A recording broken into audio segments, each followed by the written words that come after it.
네, 이진일의 수영입니다. 방금 전에도 영상을 찍다가 폰을 넘어뜨려서 벌써 저 혼자 인사말만 한 8번 하고 있는 것 같아요. 그래도 이번 강의가 되게 특별해서 되게 재밌는 것 같아요. 새 멤버들을 뽑았잖아요, 저희가. 그래서 새 멤버들은 첫 강의니까 두근거리는 마음이 있을 거고, 원 멤버들도 시험 기간 이후에 한 1, 2개월 정도 준비를 안 했기 때문에 되게 설레는 마음으로 준비할 것 같아요. 제가 이번에는 중2 과학을 준비해 봤는데요.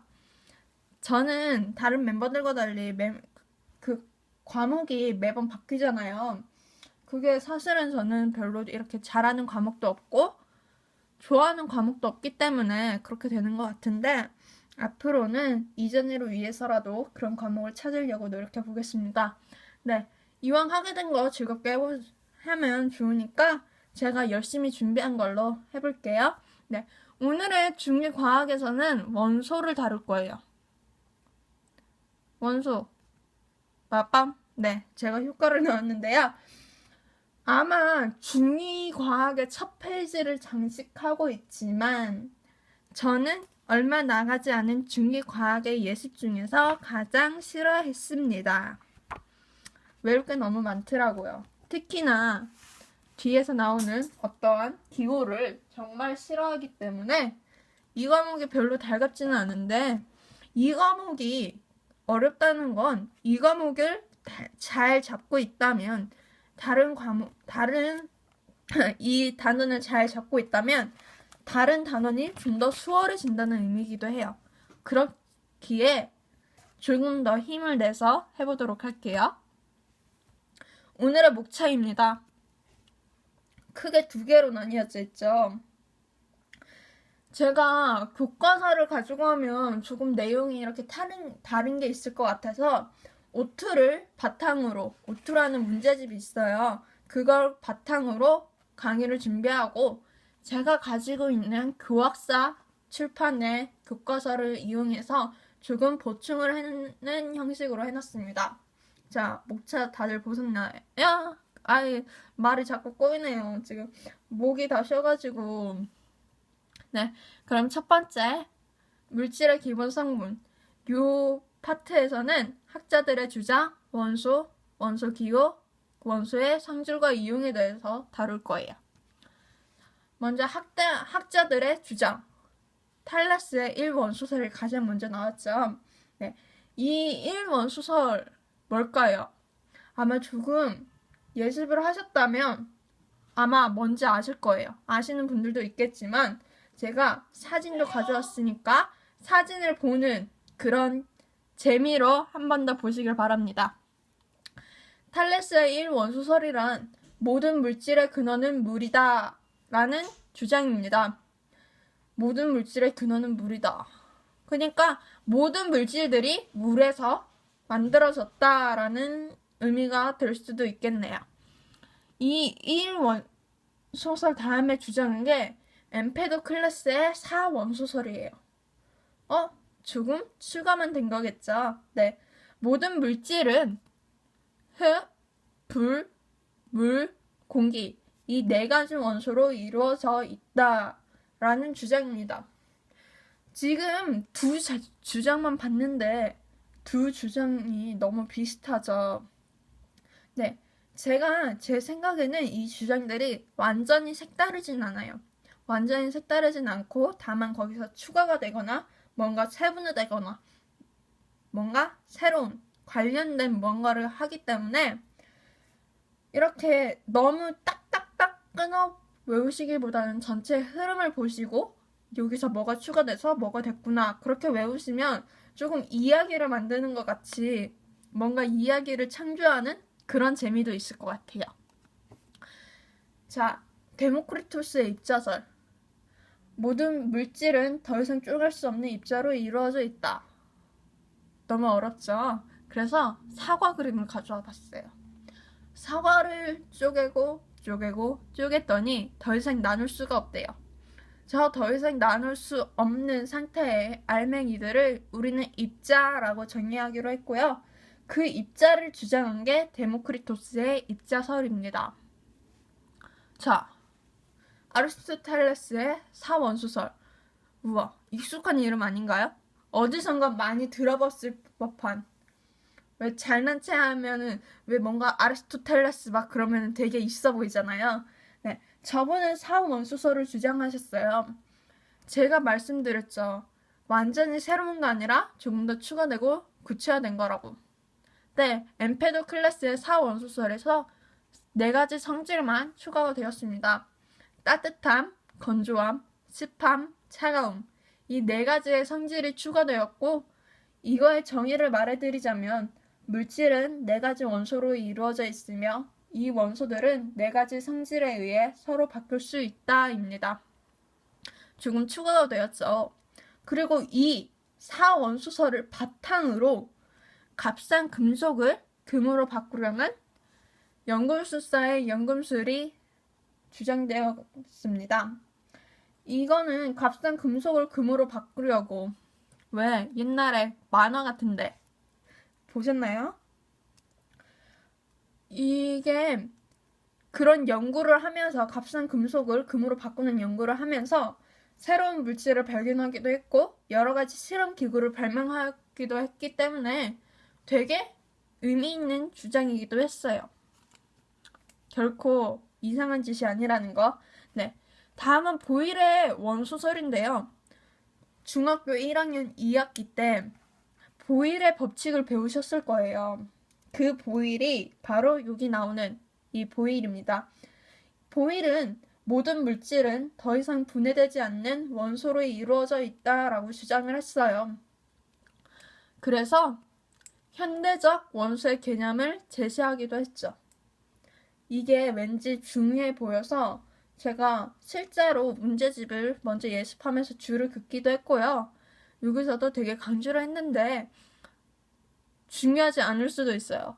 하지만 내가 뭔가를 하면서 중요한 걸 찾아보고 그러다 보면 어느 순간 그 파트의 핵심이 보이기 때문에 중요하다고 생각하는 건 다른 사람의 의견보다는 내가 중요하다고 생각하는 건 그렇다고 선생님의 의견은 무시하시면 안 되고요. 자기가 중요하다고 생각하는 건 한 번씩 밑줄을 치면서 다시 보는 것도 나쁘지 않은 습관이라고 생각을 합니다. 마지막으로 라부아제의 원소설. 이거는 마지막이에요. 이게 마지막이라서 너무 기뻐하실 텐데 더 이상 분해되지 않는 물질을 원소로 정의하고 빛과 열을 포함한 33가지의 원소를 발표하였다. 가장 길죠. 이게 그냥 쉽게 생각하면 원소를 정의했고요. 33가지의 원소를 발표했어요. 그리고 라부아제의 원소설은 이거 말고 한 가지 실험을 꼭 빼놓으면 안 돼요. 바로 물 분해 실험입니다. 물을 어떻게 분해하시는 분들도 있을 수 있어요. 아직 물을 제대로 안 배웠으니까. 사실 물은 산소와 수소가 결합되어 있어요. 그래서 이렇게 생긴 실험 기구에 주철관 보이시나요? 이 주철관에 뜨거운 물을 부으면 물속의 수소는 쭈루룩 타고 내려와서 집기병에 모이고요. 물속의 산소는 주철관의 철과 결합을 해서 주철관의 질량을 증가시킨다고 합니다. 이로 이 통해 사원소설이 옳지 않음을 증명했다고 합니다. 원소라는 건 라부아제가 더 이상 분해되지 않는 물질로 정의를 했어요. 근데 앞서 엠페도클레스나 아리스토텔레스의 사원소설에서는 물을 4가지 원소로 정의했기 때문에 사원소설이 옳지 않음을 증명하는 실험이 될 수 있었습니다. 여기까지가 학자들의 주장이에요. 되게 많아 보이죠? 이름도 되게 어렵고 사실은 외우기가 어려워요. 근데 이거를 정의를 다 외우려 하지 마세요. 정의를 다 외우다 보면 지쳐요. 너무 지치기 때문에 공부에 대한 흥미도 떨어지고 공부를 하다 보면 너무 무리가 돼요. 그래서 제가 아까 라부아즈의 원소설 할 때 키워드만 뽑았죠. 그렇게 키워드를 뽑아서 키워드만 연관시키면 돼요.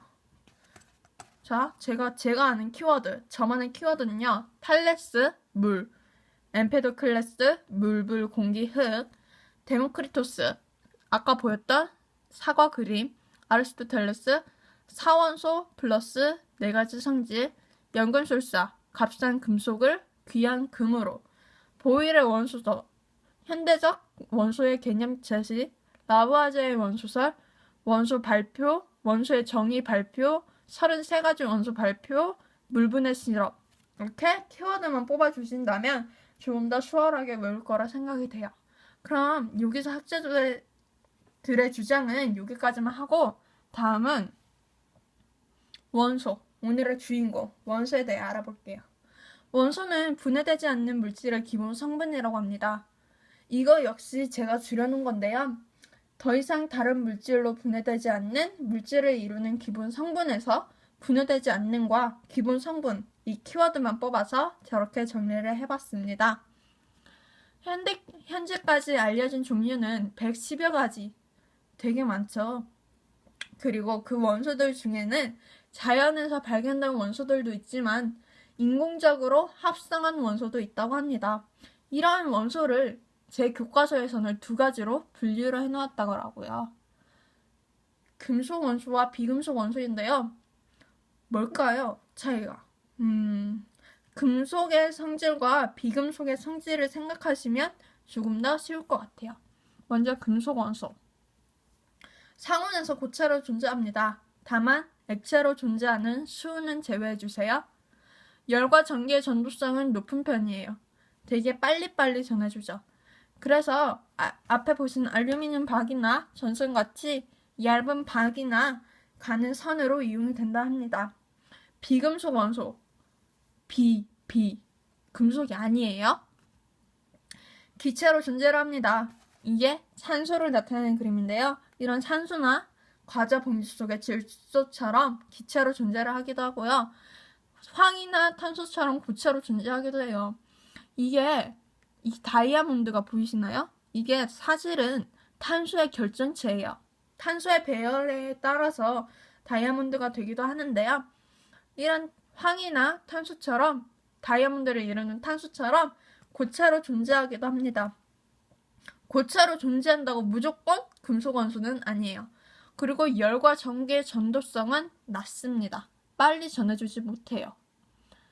그래서 그런 원소들을 우리는 앞으로 원소의 이름보다는 원소의 기호로 많이 사용을 하게 될 거고 많이 쓰게 될 거고 많이 기억하게 될 거예요. 원소 기호란 말 그대로 원소를 나타내는 기호입니다.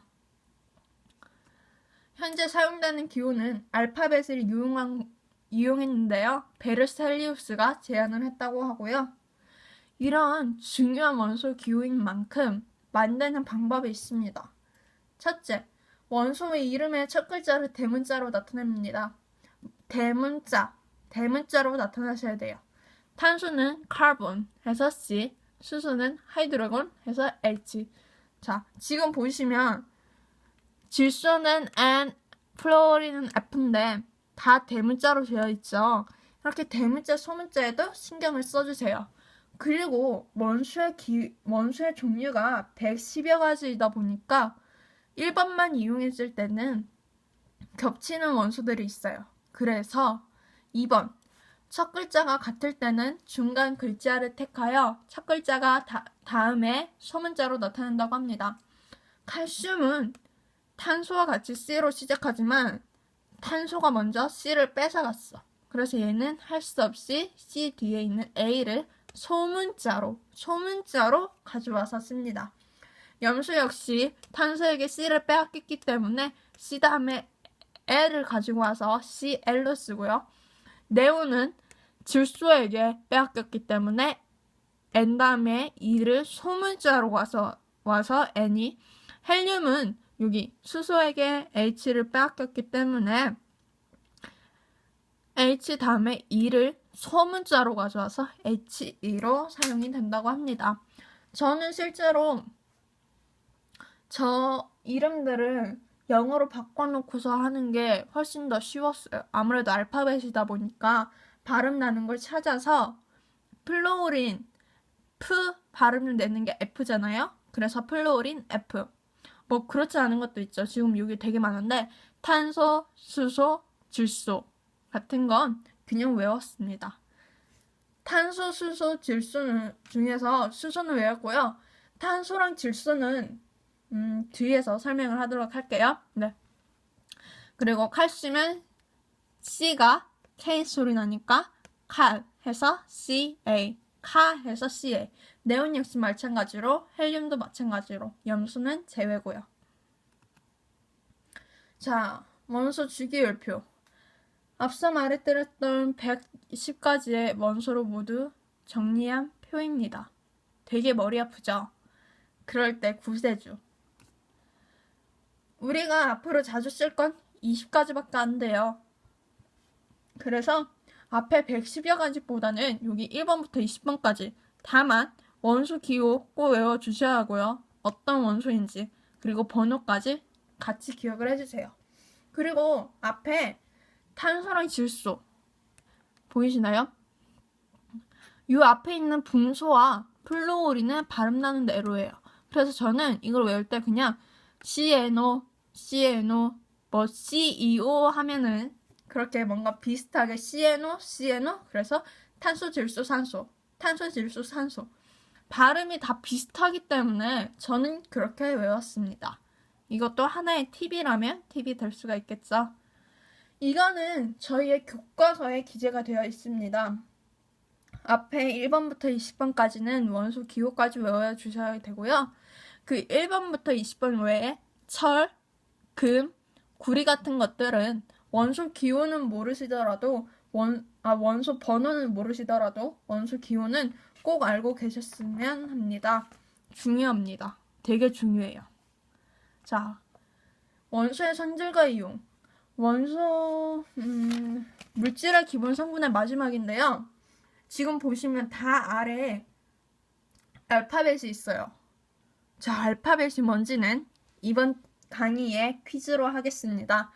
답은 아래 적어주시고요. 상품은 뭘로 할까요?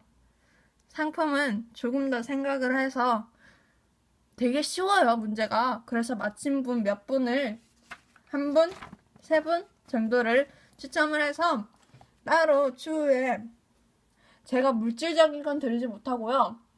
1대1 강의, 뭐 수영이 부려먹기 그런 걸로 따로 한번 준비해 보도록 할게요. 퀴즈에도 흥미를 가지실 수 있게. 네, 그럼 본론으로 할게요. 질소는 다른 물질과 반응이 되게 적어요. 반응하는 물질들이 별로 없습니다. 그래서 과자 봉지나 분유통 속에 사용이 된다고 하고요. 수은 앞서 말해드렸는데 금속 원소 중에서 유일하게 액체인 원소입니다. 그래서 체온계에 이용이 되는데요. 체온계 어디에 이용이 되냐? 가운데 빨간 줄이 있을 거예요. 체온계에. 그게 사실은 저 수은에 빨간색 염료를 탄 것이라고 합니다. 헬륨. 많이 익숙하시죠? 공기보다 가볍대요. 그래서 비행기나 풍선에 이용이 되는데요. 행사장 풍선을 이렇게 마시면 목소리가 변해요. 맞나요? 왜 가벼운 뭐라 해야 되지? 되게 우스꽝스러운 목소리를 변하는데 그게 바로 저 헬륨 때문이라고 합니다. 수소. 가장 가벼운 원소라고 합니다. 가장 가벼운 기체입니다. 그래서 미래의 청정 연료로 주목을 받고 있고요. 우주 왕복선의 연료로 이용이 된다고 합니다. 자, 여기서 끝이 아니죠. 네, 4가지를 더 준비해봤습니다. 여기도 알파벳이 있는데 알파벳은 역시 퀴즈. 뭔지 맞춰주세요. 철은 자동차, 선박, 철근, 철도, 레일에 이용이 되고요. 금은 귀금수뿐만 아니라 전기가 잘 통하는 성질도 가지고 있다고 해요. 그래서 전자회로에 이용이 된다고도 합니다. 염소, 그 염소 아니에요. 네, 살균 작용을 하고요. 살균 작용을 하기 때문에 표백제나 살균제에 이용이 된다고도 하고요. 요게 쓰지는 않았지만 수돗물의 소독에도 이용이 된다고도 합니다. 탄소. 아까 다이아의 구성 성분이라고 말씀드렸죠? 네, 숯과 다이아의 성분이에요. 그리고 연필심과 건전지 전극에 사용이 된다고도 합니다.